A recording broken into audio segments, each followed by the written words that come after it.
Welcome to anksenglish, your Trent Day quest to unlock epic English listening. Hey, language trailblazers!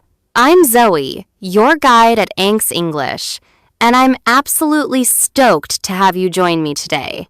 Imagine you're standing in the heart of Rio de Janeiro, the sun blazing over Copacabana Beach, samba drums thumping in the distance, and a kaleidoscope of voices swirling around you. You hear English tourists hyping up the carnival, locals tossing out phrases, but it's like trying to catch confetti in a windstorm. The words dance away before you can pin them down. Has that ever happened to you? Maybe you've been grinding through English lessons, memorizing vocab lists and grammar rules, but when someone speaks, it's like they're in a different galaxy. What if I told you that in just 30 days, you could transform your ears to hear English as clearly as the crash of ocean waves? In this episode, I'm spilling the beans on how I supercharged my listening skills in 1 month, and I'm handing you the playbook to do the same. By diving headfirst into real-life stories, you'll not only sharpen your listening, but also level up your speaking, writing, and confidence. So, grab a cold drink, kick back, and let's embark on this wild ride together. Let's rewind to a moment that turned my world upside down. A few years back, I hopped on a plane to Brazil, chasing visions of glittering carnival floats, ice-cold caipirinhas, and a chance to polish my Portuguese. I was practically bouncing with excitement, picturing myself samba dancing through Rio's streets, swapping stories with locals under palm trees. But when I touched down in Rio, reality slapped me like a rogue wave. I met a samba dancer named Carla at a bustling street market, her smile as bright as the sequins on her costume.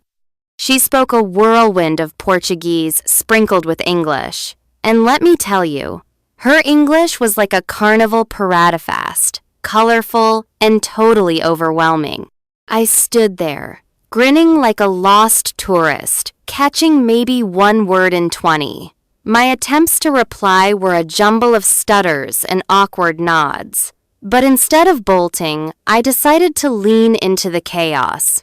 I asked Carla to slow down, watched her animated hand gestures, and tuned into the rhythm of her voice. Slowly, like puzzle pieces clicking together, I started to understand.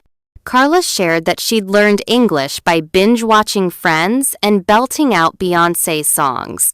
That was my aha moment. If she could master English through stories and vibes, I could train my ears to hear it the same way.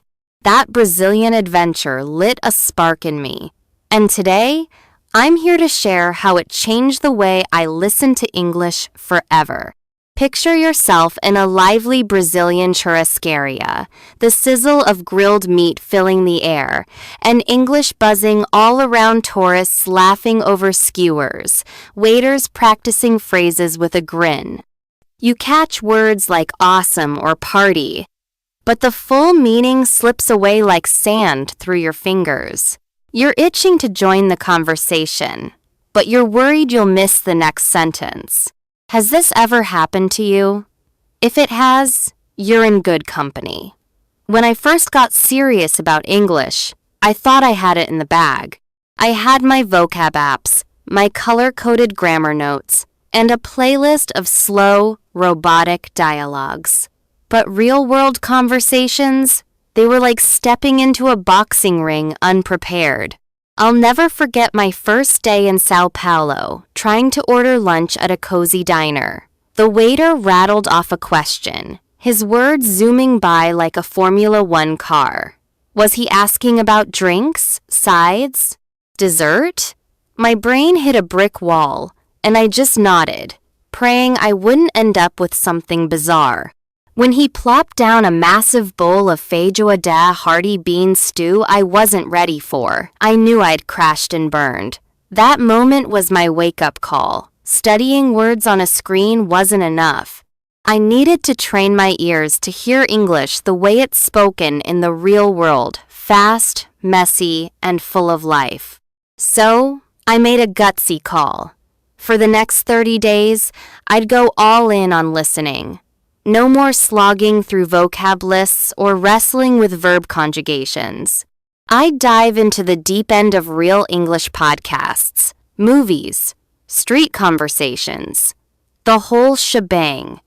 I swore I'd stick with it, even when it felt like I was lost in a jungle with no map. And let me tell you, that choice was a total game changer.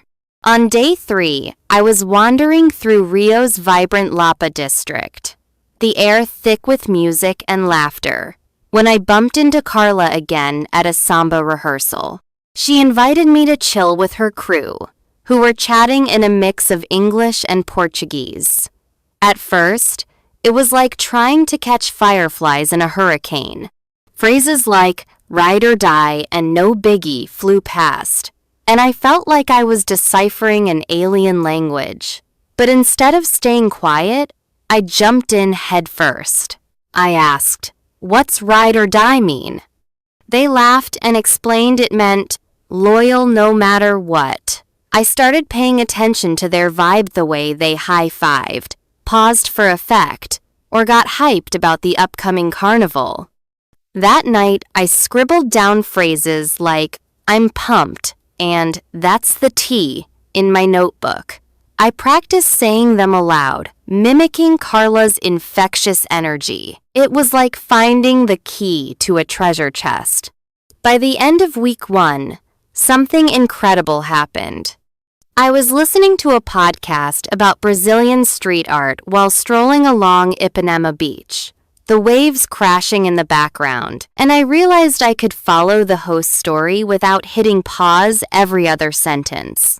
She was describing a mural in Sao Paulo, the bold colors, the artist's passion woven into every stroke. I didn't catch every single word, but I saw the mural in my mind, like I was standing in front of it. I started noticing pattern show native speakers slur words together, like gimme, forgive me, or toss in you know to keep the convo flowing. I'd repeat whole sentences, copying the host's upbeat cadence. This wasn't just listening. It was living the language, letting it sink into my bones. The more I did it, the more I felt like English was becoming my playground. Let's fast forward to day 10. I was hooked, spending every spare moment soaking in English. One afternoon, I tuned into a podcast about carnival history while sipping an acai smoothie in a Rio cafe. The host described the samba schools, the months of preparation, the electric energy of the parade. I found myself nodding along, catching phrases like go all out and bring the house down. I didn't need to look them up. I felt their meaning from the context. I started experimenting, using those phrases in my own conversations. When Carla asked if I was joining the carnival crowd, I grinned and said, "You bet I'm going all out." Her eyes lit up, and I knew I'd nailed it. That moment showed me that listening doesn't just help you understand it, builds a bridge to speaking naturally. By day 15, I was hitting my stride. I imagined myself back at that Sao Paulo diner, and this time, I owned it. The waiter asked, "Salad or fries with that?" And I fired back, "Fries, please, and can you make it quick? I'm starving," with a wink. No panic, no second guessing. It felt like I'd unlocked a secret level in a video game. Listening wasn't just about grabbing words, it was about getting the story, reacting on the fly, and joining the rhythm of the conversation. And here's the kicker. It turbocharged my speaking, too.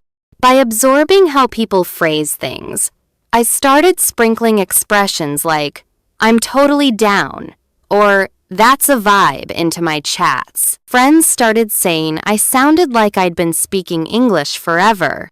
I wasn't just studying English. I was rocking it. So, what's the magic formula? Listen to real stories every single day. Ditch the boring textbook dialogues and canned audio clips. Dive into podcasts about your passions, whether it's travel, music, or food. Watch sitcoms or dramas without subtitles. Eavesdrop on conversations at a cafe, politely of course. Real stories teach you how language live show people share excitement, crack jokes, or spill their hearts. Let me share another moment that drove this home.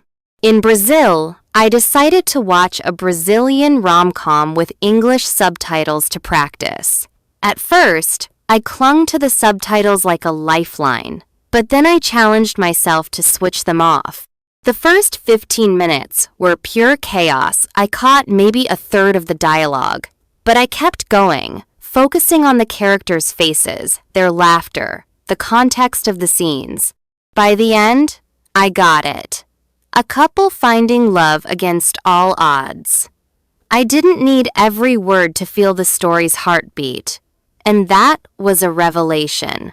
I started doing the same with English podcasts, like one about a chef opening her dream restaurant. The host said, "I was down to my last dime, but I kept pushing. I didn't just hear the words. I felt her grit and determination." That's what real listening does. It pulls you into the soul of the language. Mistakes? Oh, I've had a highlight reel of them. Early in my trip, I was chatting with a Canadian backpacker in Rio, trying to say, "I'm excited for the carnival." Instead, I blurted out, "I'm exciting for the carnival." He burst out laughing and said, "You mean excited, but you're definitely exciting too." We both cracked up, and that moment taught me something huge. Mistakes aren't the enemy. They're like friendly nudges, pointing you toward better grammar, clearer pronunciation, or just a good laugh. Every time I stumbled, I learned something new. So don't dodge mistakes. Embrace them. Ask for clarification. And keep rolling. They're part of the adventure. By week 3, I was completely obsessed. I'd listen to podcasts while wandering Rio's colorful markets, the smell of grilled street food in the air. I'd watch YouTube vlogs about Brazilian dance during bus rides, jotting down phrases like "kill it," meaning do amazing. I even tackled stand-up comedy clips to catch the humor, which was no easy feat. Slang and rapid-fire punchlines often left me in the dust. But I'd pause, look up terms like throw shade, meaning subtly diss someone, and re-watch until I got the joke. One evening, I laughed out loud at a comedian's story about a disastrous beach day before the punchline landed. That was a milestone. I was understanding English in real time, no safety net needed. I also started noticing how tone shifts, meaning, say really, with a curious lilt, and it's a genuine question. Say really with a smirk, and it's dripping with sarcasm.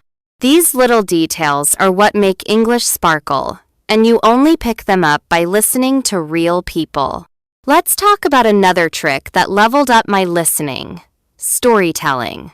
In Brazil, I started sharing my own stories with Carla's crew, like the time I got lost in Rio's back streets and ended up at a random samba party.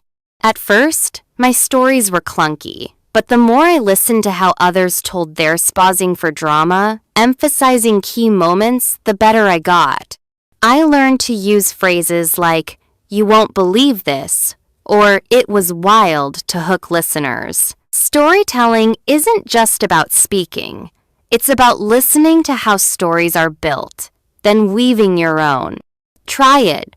Share a short story with a friend, and notice how listening to their reactions helps you improve.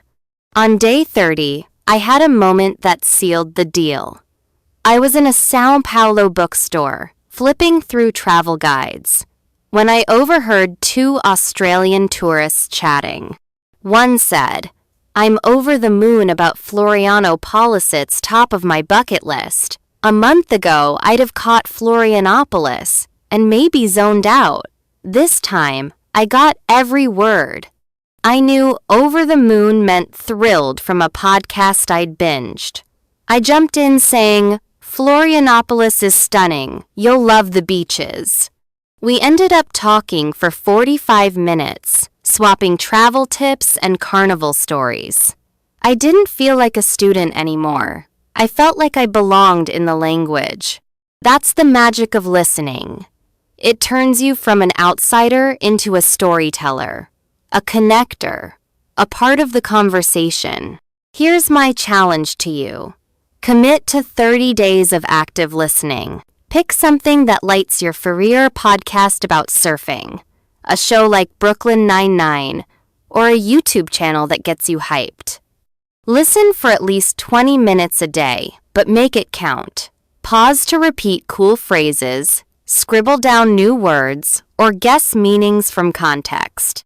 If you hear, I'm totally stoked, don't skip it. Think about what it means, super excited, and try it in your own sentence. Don't stress if you miss chunks at first. Your brain's like a sponge, soaking it all up even when you don't notice. By day 30, you'll be floored by how clear and natural English sounds. Let me share one more tip that made a huge difference. Mix it up.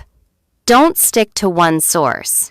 I listen to everything podcasts about Brazilian history, vlogs about street food, even radio interviews with musicians. Each source taught me something new. Podcasts gave me conversational flow, vlogs showed me slang, and interviews introduced formal phrases. One day, I heard a radio host say, "It's a long shot, but I'm giving it a go." I loved how long shot meant unlikely but worth trying, and I started using it myself. Variety keeps listening fresh and trains your ears for different accents, speeds, and styles. One final story to light a fire under you.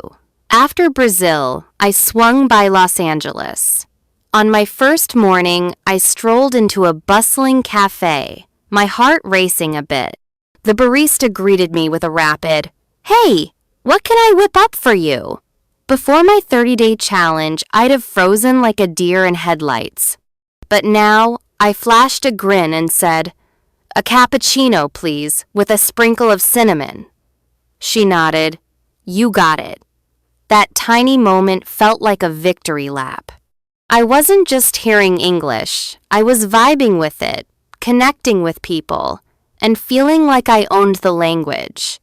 That's what's waiting for you on the other side of this challenge. Learning English isn't about chasing perfection. It's about jumping in with both feet.